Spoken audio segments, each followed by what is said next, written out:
اس کے علاوہ. ٹھیک ہے. تو یہاں ہم دیکھتے ہیں الوقف الاختیاری کی ہمارے پاس 4 قسمیں بنتی ہیں. کیا بنتی ہیں؟ ایک تو ہے الوقف التام، دوسرا ہے الوقف الکافی، تیسرا ہے الوقف الحسن، اور چوتھا ہے الوقف الکبیح. پہلی 3 صورتیں جائز ہیں اور چوتھی صورت حرام ہے. ٹھیک ہے. الوقف التام، الوقف الکافی، الوقف الحسن اور الوقف الکبیح.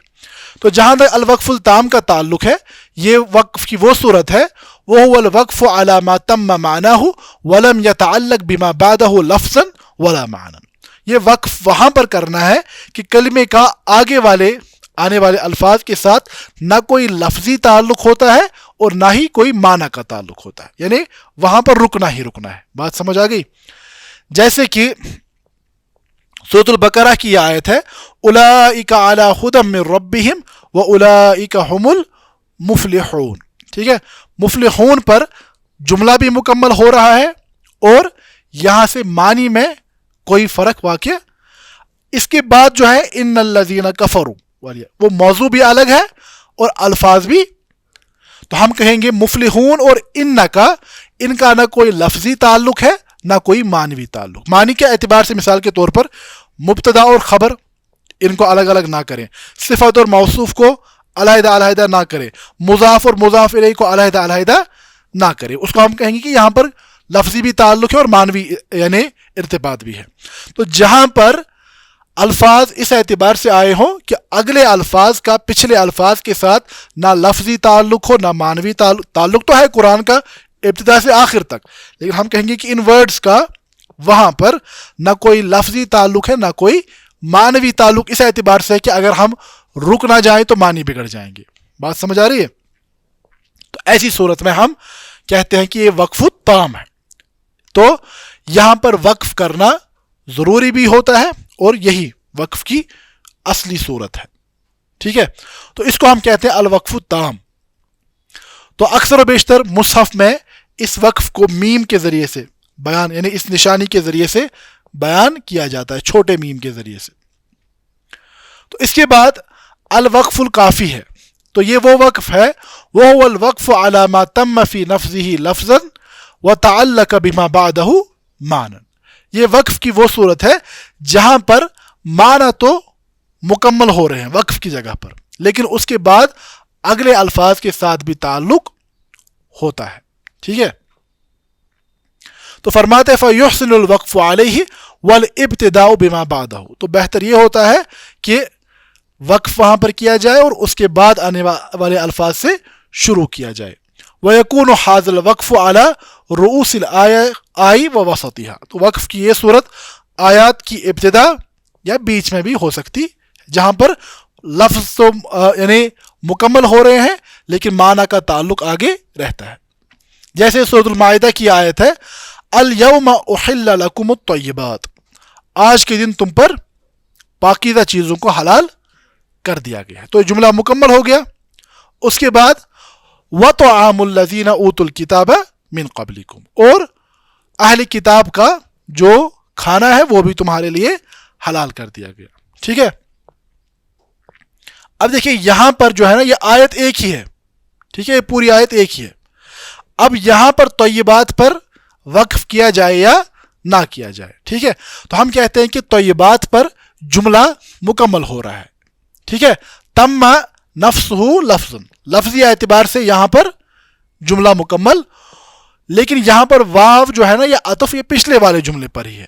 تو ہم کہیں گے کہ یہاں پر معنی کے اعتبار سے کنٹینیوٹی موجود ہے. لیکن اب یہاں پر جب ہم رکیں گے تو معنی میں کوئی تغیر. اب جب یہاں پر رک رہے ہیں نا الیوم احل لکم الطیبات، آج کے دن تم پر طیبات حلال کی گئی ہیں. ٹھیک ہے. تو یہاں پر جب رک گئے تو بات مکمل ہے. اس کے بعد وَطَعَامُ الَّذِينَ أُوتُوا الْكِتَابَ حِلٌّ لَكُمْ. ٹھیک ہے. تو اس کے اور پہلے والے کے درمیان کیا فرق تھی؟ پہلے والے وقف یعنی وقف التام میں اگلے الفاظ کے ساتھ معنی کا بھی تعلق نہیں ہوتا، اسی لیے اکثر و بیشتر وہاں پر بعض علماء نے اس کے لیے الوقف اللازم کے الفاظ بھی استعمال کیے ہیں. لیکن امام سیوطی نے دوسرے حصے میں الوقف اللازم کو علیحدہ بیان کیا ہے، اس کا تذکرہ ہم آگے چل کر انشاءاللہ کریں گے. ٹھیک ہے. تو یہ وقف کی دوسری صورت بنتی ہے. تو بیچ میں مثال کے طور پر ربکم اعلم بما فی نفوسکم، سوری یہاں پر ایک غلطی ہے، 2 آیات ہیں. ٹھیک ہے، یہ ایک ہی آیت، یہ 2 آیات ہیں. ٹھیک ہے، ایک بار اس کو چیک کر کے پلیز دیکھیں. سورۃ المائدہ کی آیت نمبر 5 اور 6. تو یہاں پر جو ہے، یہاں پر آیت کے بیچ میں وقف آتا ہے. ربکم اعلم بما فی نفوسکم، تمہارا رب تمہارے نفوس کی اصل حالت سے خوب واقف ہے. اگر یہاں پر رکا جائے تو اس کے بعد ان تکونوا صالحین، اگر تم صالح لوگ ہو، ایک ہی آیت ہے، فَإِنَّهُ كَانَ لِلْأَوَّابِينَ غَفُورًا، تو اللہ رجوع کرنے والوں کے لیے معاف کرنے والے ہیں. تو اس میں بھی یہاں پر اگر رکا جائے، نفوسکم پر رکا جائے، تو اس کے بعد یہاں سے شروع کیا جا سکتا ہے. بات سمجھ آئی؟ تو ایسی حالت کو ہم الوقف الحسن کہتے ہیں یا الوقف الکافی، الوقف الکافی کہتے ہیں. تو اس کی علامت یعنی مصحف میں یا تو جیم کے حرف سے دی جاتی ہے یا ایسے صاد لام اور یا، جس کی معنی ہے ان الوصل اولا من الوقف، یہاں پر جوڑ کے پڑھنا رکنے سے زیادہ بہتر ہے. بات سمجھ، یعنی رکے گا اگر انسان تو ٹھیک ہے، لیکن بہتر ہے کہ ملا کر ہی انسان پڑھے. ٹھیک ہے. تیسری صورت ہے الوقف الحسن، وہو ان یقف القاری علی کلام تام متعلق بما بعدہ لفظا و معنی، کہ قاری ایسی جگہ پر رک جائے، ایسے کلام پر جہاں پر کلام تو مکمل ہو رہا ہے لیکن اگلے الفاظ کے ساتھ لفظی تعلق بھی ہے اور معنوی تعلق بھی ہے. وہ کیسے؟ کہ مثال الحمدللہ رب العالمین میں اگر الحمدللہ پر رکا جائے، ٹھیک ہے، الحمدللہ بذات خود جملہ ہے نا، اس میں مبتدا بھی ہے اور خبر بھی ہے. الحمد مبتدا، للہ جار مجرور، مل کر خبر. ٹھیک ہے، تو ہم کہیں گے کہ یہاں پر جملہ اسمیہ مکمل ہو گیا. اس کے بعد رب العالمین مضاف مضاف الیہ مل کر پھر خبر بنتی ہے. ٹھیک ہے، یا ہم کہیں گے للہ کے لیے صفت بھی بنتی ہے. ٹھیک ہے، تو صفت ہونے کے اعتبار سے پچھلے الفاظ کے ساتھ اس کا لفظی تعلق بھی ہے اور الحمد کی خبر کے اعتبار سے اس کا معنوی تعلق بھی ہے. لیکن اگر للہ پر رکا بھی جائے تو معنی میں تبدیلی نہیں ہو جائے گی. تو فرماتے ہیں وَسُمِّيَ حَسَنًا لِأَنَّهُ يُعَدِّي مَعْنًا يُحْسِنُ الْوَقْفُ عَلَيْهِ، فرماتے ہیں اس کو حسن اس لیے کہا جاتا ہے کیونکہ ایسی جگہ پر وقف کیا جاتا ہے جہاں سے معنی میں کوئی تبدیلی نہیں آتی. فرماتے ہیں وَلَا يَحْسُنُ الْإِبْتِدَاءُ بِمَا بَعْدَهُ، لیکن یہاں پر یہ صورت ہے کہ آگے ابتدا نہ کی جائے وہاں سے. ٹھیک ہے، اگر قاری رکے الحمدللہ پھر اس کے بعد رب العالمین سے شروع نہ کرے، کیونکہ پھر معنی سمجھ پچھلے الفاظ کے ساتھ معنی کا تعلق. بات سمجھ آ رہی ہے؟ تو اسی لیے اگر اس صورت میں قاری کو پھر سے ابتدا کرنی ہے تو وہ پہلے سے کرے گا الحمدللہ رب العالمین. اس سے پہلے والی جو کافی والی صورت تھی وہاں پر پیچھے جانے کی ضرورت، کیونکہ وہاں پیچھے معنی مکمل ہو رہا ہے. بات سمجھ آ رہی؟ ان تکونوا کیا تھا اس سے پہلے والی آیت میں؟ الیوم احل لکم الطیبات، یہاں پر معنی مکمل ہے.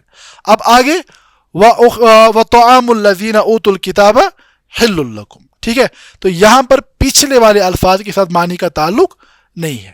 تو یہاں پر وہاں شروع کرنے کے لیے پیچھے جانا ضروری، لیکن یہاں پر معنی مکمل ہونے کے لیے واپس پیچھے جانا. الحمدللہ پر تو آپ رک سکتے ہیں لیکن پھر سے جب شروع کریں گے رب العالمین سے شروع نہیں کریں گے، الحمدللہ رب العالمین سے پورا شروع کریں گے. ٹھیک ہے، تو اسی کو ہم کہتے ہیں یہ الوقف الحسن ہے. چوتھی صورت جو ہے الوقف القبیح، الوقف القبیح وهو الوقف على ما لم يتم معناه لتعلقه بما بعده لفظا ومعنى. یہ ویسی صورت ہے کہ جہاں پر آپ ویسا وقف کر رہے ہیں جو آگے الفاظ اور معنی کا بھی تعلق ہے لیکن آپ کے وقف کی وجہ سے تعلق بگڑ رہا ہے، معنی بگڑ رہا ہے. بات سمجھ آئی؟ جو میں نے ابتدا میں مثال بیان کی تھی، اگر انسان خالی الحمد پر رک جائے، ٹھیک ہے، الحمد پر رک جائے تو یہاں معنی بھی مکمل نہیں ہو رہے ہیں. ٹھیک ہے، لفظی تعلق بھی آگے ہے تو یہاں پر رکنا درست ایک تو ہو گیا اضطراری حالت ہے، پھر کہیں بھی رک سکتا ہے، لیکن جب اختیار میں انسان کے قاری کے اختیار میں چیزیں ہیں تب وہ یہاں پر رکے گا نہیں۔ اب اس کی بہت ساری صورتیں کبھی کبھار بہت زیادہ مانوی بگاڑ کی شکل اختیار کر جاتی ہیں، جیسے سورۃ النساء کی آیت میں نے اس سے پہلے بھی بیان کی کہ اگر انسان پڑھے لا تقربوا الصلاۃ، پھر رک گیا، پھر شروع کرے گا وانتم سکارا، تو وقف میں بھی مسئلہ ہے اور ابتدا میں بھی مسئلہ ہے، تو ہم کہیں گے ایسا وقف الوقف الکبیح ہے، یہ بہت بری صورت ہے وقف کی اور ایسا کرنا جائز نہیں ہے۔ بات سمجھ آئی؟ تو یہ ہمارے پاس وقف کی صورتیں بنتی ہیں۔ آج کے درس میں ہم نے علم الوقف والابتداء کی تعریف کو دیکھا، اس کی اہمیت کو دیکھا اور اس کی تقسیم کو دو اعتبارات سے دیکھا، ایک اختیاری اور غیر اختیاری صورت میں، وہاں پر 4 صورتیں بنتی ہیں، ایک الوقف الاضطراری، الوقف الانتظاری، الوقف الاختباری اور چوتھا الوقف الاختیاری۔ الوقف الاختیاری کی ہم نے مزید 4 قسمیں بیان کی، جس میں الوقف التام، الوقف الکافی، الوقف الحسن اور الوقف الکبیح کو دیکھا، ٹھیک ہے۔ اب دوسرا مسئلہ بنتا ہے کہ آپ رک رہے ہیں، یہ تو ہو گیا معنی کے اعتبار سے، اب رکنا ہے، یوں سمجھے کہ گاڑی چل رہی ہے، تیز گاڑی چل رہی ہے، بلا تشبیہ مثال ہے، میں خالی معنی کو قریب کرنے کے لیے سمجھا رہا ہوں، گاڑی بہت زیادہ تیز چل رہی ہے، ٹھیک ہے۔ اب اگر آپ ایک دم سے پوری یعنی بریک کو پریس کریں گے تو مسئلہ بگڑ جائے گا، ہے نا، تو بریک کیسے اپلائی کرنی ہے، کیفیت کیا ہوگی، تو اس کے لیے ڈرائیور کا ٹرینڈ ہونا ضروری ہے۔ اسی طرح ایک تو ہو گیا کہ آپ کو پتہ ہے یہاں پر رکنا ہے، لیکن اب کیسے رکنا ہے، کیفیت الوقف، ٹھیک ہے۔ تو اس میں ہمارے پاس 3 صورتیں بنتی ہیں۔ کتنی صورتیں؟